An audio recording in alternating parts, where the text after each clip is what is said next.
It's no secret that I am a huge Resident Evil fan. Ever since I played the second game on the original PS1, I've been enthralled in the zombie shooting survival horror action. However, one game in the series that I own, Dead Aim, was barely touched. I streamed it for about an hour or so about a year or so ago, but I just didn't have the motivation to keep playing it. Something about it just felt off, like it wasn't a true Resident Evil game.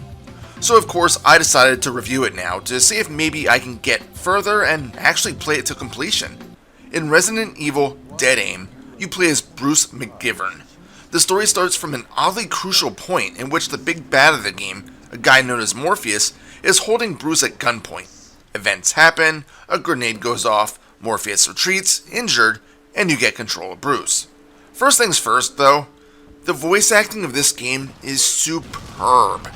And yes, I'm being sarcastic. Bruce tends to change accents in every scene, like the actor wasn't exactly sure where Bruce was supposed to be from. It's really strange, but it doesn't get any better. No, it's not Resident Evil 1 bad, but it's kinda close. Dead Aim takes a more unique approach to its gameplay than other Resident Evil games.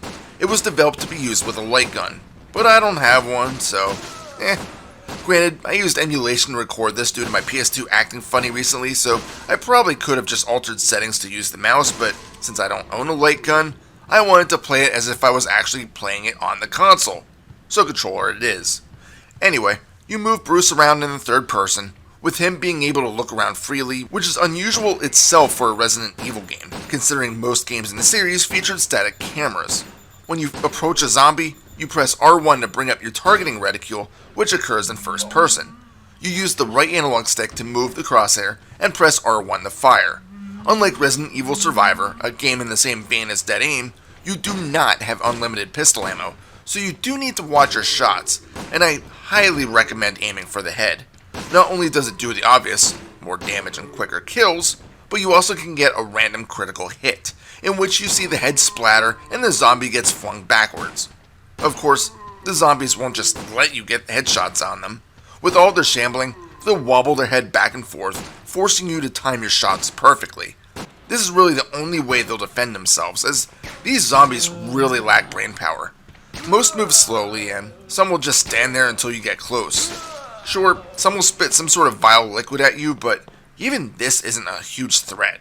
Later zombies do get a bit quicker, but you still never really feel like you are in any real danger. The game does give you a hint when zombies are getting close.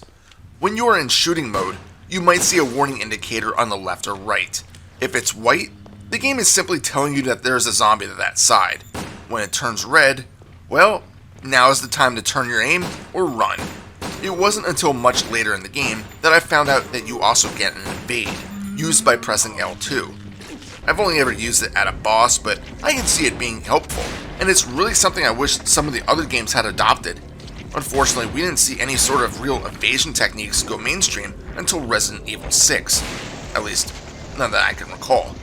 If you've played any other Resident Evil, then the game mechanics, other than the first person stuff, will be familiar to you.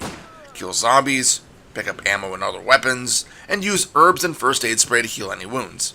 Oddly enough, there are no red herbs that I've found, but there are pills that seem to heal a moderate amount of health.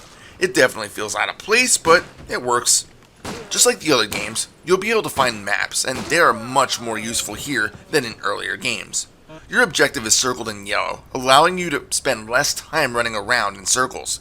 In a nod to its rival Silent Hill, there are also lots of doors that are locked, with Bruce commenting that they seem to be closed. Well, of course they seem to be closed. We can see this with our own eyes, right?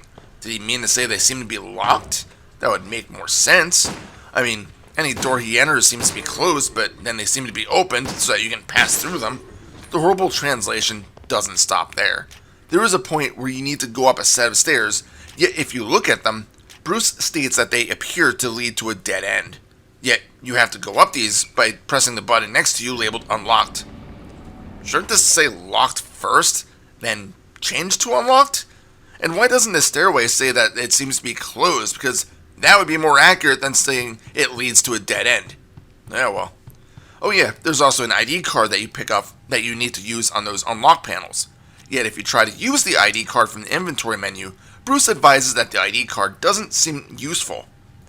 Bruce, my man, you need to spend less time thinking about what objects seem to be and more about how to survive. Interestingly enough, Bruce isn't the only character you get to play as. The game bounces back between Bruce and some woman from China named Feng Ling. Whereas Bruce sports various pistols and a shotgun, Feng Ling carries around a silenced pistol and a machine gun with a 100-round drum. Her segments are much shorter than Bruce's, but it's still refreshing to play as someone else. The interactions between these two characters are pretty cringeworthy though. So far, the game doesn't sound so bad, right? Well, it doesn't play so bad either. It's just not great. I don't know what it is, but the game just feels bland overall. The ship you spent the beginning of the game on looks believable, but with minimal lights, everything just looks too dark to be able to enjoy it. The zombies are cookie cutter with only some variation, like hunters and a tyrant thrown in. I found 4 different pistols and a shotgun, so there's not a big arsenal of weapons either. And gameplay simply revolves around bringing up a cursor and aim for the head. I'm sure with a light gun it probably would have been a bit more fun, and although a controller is fine enough, the game just doesn't hook me in for long periods of time. After about a half an hour, I was ready to move on to something else. Why is that? The game just doesn't feel like a true Resident Evil game. Bruce feels so out of place as a hero that it's not even funny. He's not giving any sort of endearing backstory, like a former STARS member, or a rookie cop, or even a brother to a Raccoon City civilian. You are given more than enough ammo to take down threats, with the save rooms containing multiple packs of handgun ammo if you are getting low. Speaking of save rooms, you don't need any ink ribbons to save, so that is helpful.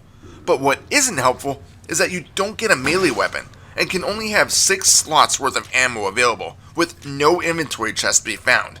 If you want to pick up shotgun shells but don't have space, you'll have to permanently discard handgun ammo. I think worst of all, this story is completely throwaway. I know, other Resident Evil games aren't exactly known for their stories, but they're at least a bit more interesting in those games. Here, I still don't exactly know what's going on.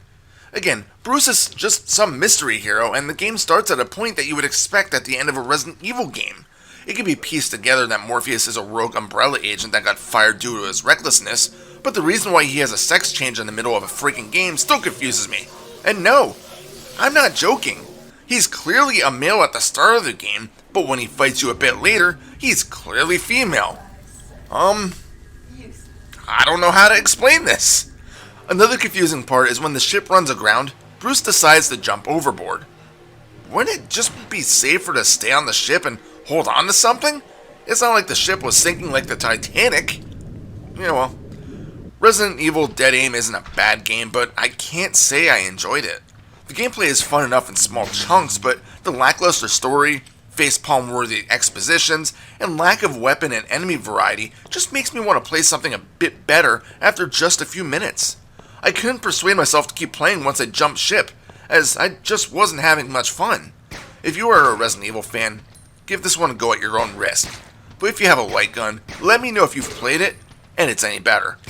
Final score, 4 out of 7. This is Reaper. Happy fragging.